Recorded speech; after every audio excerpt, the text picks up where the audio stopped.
Hey guys, this is Jam of JamOnline.ph and today we got here the Huawei Mate Xs. So yes, the smartphone is very similar aesthetically dun sa Huawei Mate X na hinanzo natin before. So as you can see here, we got here the 6.6-inch display, and once you press this button, fold it, we got here the 8-inch display sa smartphone. So as you can see here, we got here some slightly na visible na crease dito sa camera, but it doesn't annoy me that much, but it does feel like plastic pagdating dun sa display.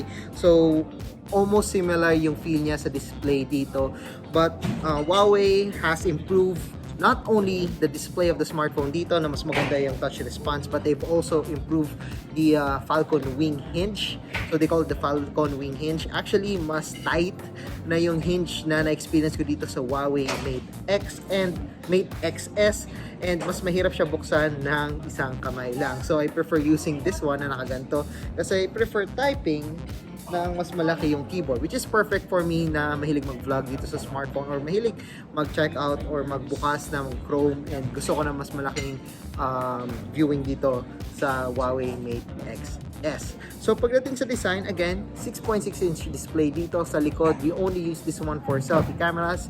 So as you can see here, once you open the camera, press the rotate ng camera, makikita nyo pwede ko nang gamitin itong quad camera lens dito sa smartphone na to. Yes, it's a quad camera setup dito sa likod. We got here 40 megapixel main camera, a 16 megapixel ultra wide angle lens, an 8 megapixel telephoto lens, and an additional na TOF camera which is used for depth sensing, and of course better portrait mode, better bokeh, and other things na magagamit mo yung TOF camera of the smartphone or time of flight.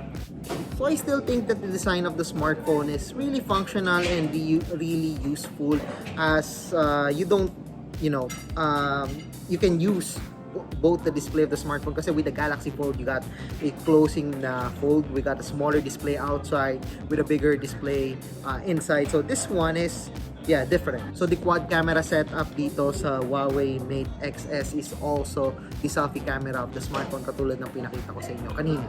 And as expected, we still got here a single USB-C port dito sa smartphone na to. We also got here the speaker grill, and then dito on the other side we got here the card tray. When it comes to software, there are a lot of improvements that has been done dito sa Huawei Mate XS, including a better multi-window. For example, I have here the contacts application. I could actually open another application na side by side dito sa smartphone. Meron tayong floating window, but I can also hold this one, open another app, and then hold this one, then open the app side by side. This is actually pretty cool and really useful, especially if ako yung type ng tao na gusto ko ng productivity dito sa smartphone na to. I could actually even open another application, a floating window, and of course if you want, you can drag and drop sa gallery to your email, or drag and drop from gallery to other applications like Google Chrome or the browser. But of course, kailangan supported din to ng mga applications na ginagamit. Hindi naman lahat supported tong gantong mode or the multi-window mode, but it's really nice to see that Huawei has improved these features and functionalities dito sa Huawei Mate XS.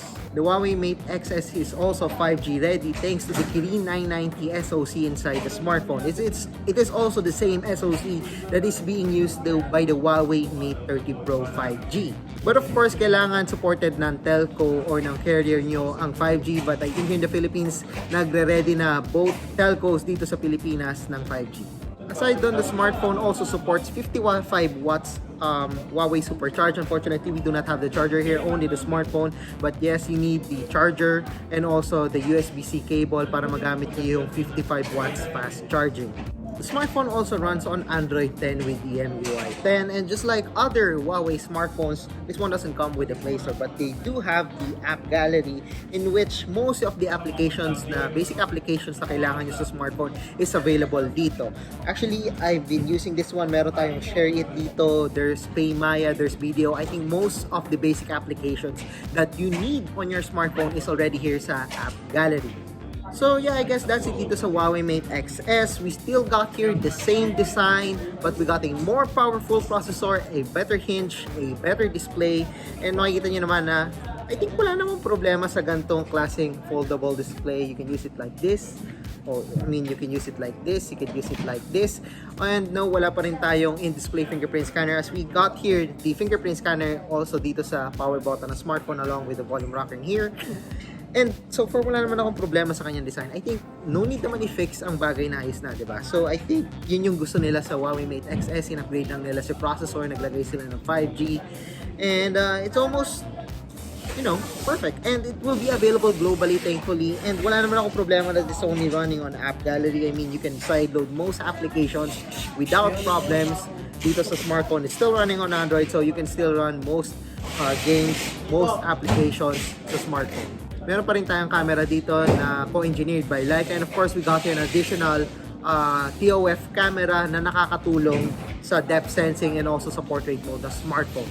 Just like na pinost ko before and sinabi ko before, maganda rin siya pang gaming kasi we got here a larger display. Maganda siya for productivity. If I'm typing on something, if I'm browsing my website, I could type jamonline.ph in here.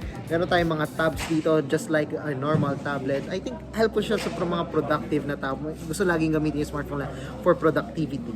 And since we got here a good camera, I don't think may problema kayo sa camera niya. Although it's a little bit pricey, yes. If it's expensive for you, I guess it's not for you. But of course, meron naman tayong smartphones like the Huawei Mate 30 Pro, which is a flagship smartphone, really powerful, got a great camera in there. But you know, not everyone is makaka-afford ito. But I think this is still a cool flagship smartphone. But I hope that Huawei can release more foldable smartphones in the market soon. So I guess that's it for our hands-on ng Huawei Mate Xs. So if you like this video, don't forget to give us a thumbs up. And of course, if hindi pa kayo nag-subscribe sa channel ko, well, mag-subscribe na po kayo. So once again, I'm Jam of jamonline.ph. Thank you for watching. See you guys again sa susunod na video.